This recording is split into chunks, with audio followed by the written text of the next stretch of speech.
Baik rekan-rekan mahasiswa, Assalamualaikum warahmatullahi wabarakatuh dan salam sejahtera untuk kita semua. Setelah mempelajari materi pada sesi pertama pada mata kuliah perencanaan pesan dan media, mahasiswa diharapkan dapat memahami apa yang dimaksud dengan perencanaan sebagai salah satu tahapan dalam proses manajemen. Selain itu juga diharapkan mahasiswa dapat memahami beberapa strategi yang bisa dilakukan dalam tahap perencanaan. Materi ini merupakan materi dasar yang harus dipahami sebelum memahami materi-materi selanjutan yang berkaitan dengan perencanaan pesan dan media. Dan ingat, informasi mengenai pembelajaran utama materi ini ada di buku materi pokok yang berjudul Perencanaan Pesan dan Media.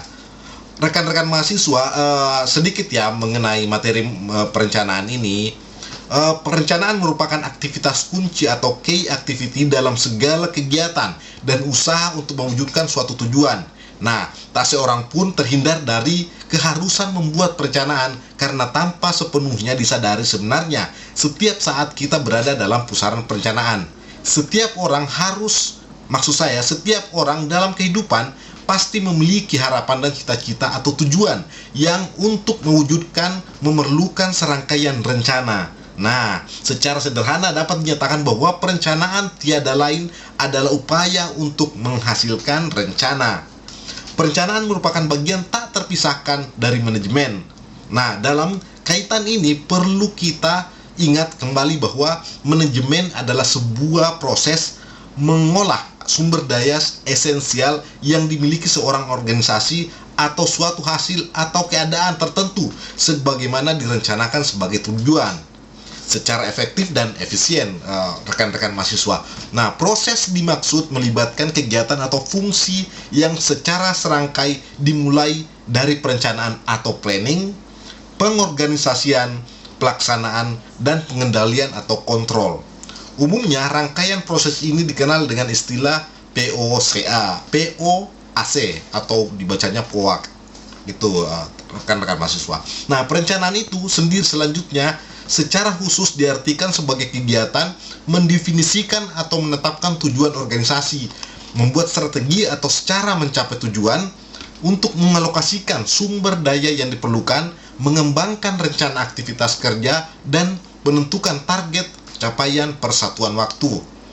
Nah, urgensi dan pentingnya perencanaan terutama dalam kehidupan organisasi didasarkan pada 4 dasar, yaitu memberikan arahan, kemudian mengurangi ketidakpastian, meminimalisasi pemborosan, dan menetapkan tujuan dan standar yang dapat mengendalikan atau menetapkan tujuan dan standar yang dalam pengendalian, begitu rekan-rekan mahasiswa. Nah, rekan-rekan mahasiswa, persyaratan yang harus dipenuhi untuk dapat menyusun perencanaan yang memadai adalah aktualitas, kemudian logis dan rasional, kemudian fleksibel, adanya komitmen dan bersifat komprehensif atau menyeluruh. Sedangkan prosedur perencanaan memuat tahapan dasar dan pengembangan kegiatan, yaitu 1. Menetapkan tujuan, merumuskan dan memetakan keadaan saat ini, kemudian memilih alternatif dan mengembangkan rencana atau kegiatan untuk mencapai tujuan.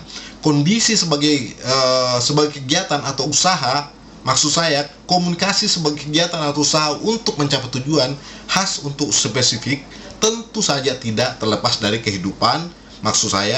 Di sini adalah tentu saja tidak terlepas dari keharusan dilakukan perencanaan di tahapan awal untuk ditindaklanjuti kemudian dengan fungsi pengolahan manajemen lainnya, yaitu pengorganisasian, pelaksanaan dan pengendalian, dan kontrol atau evaluasi.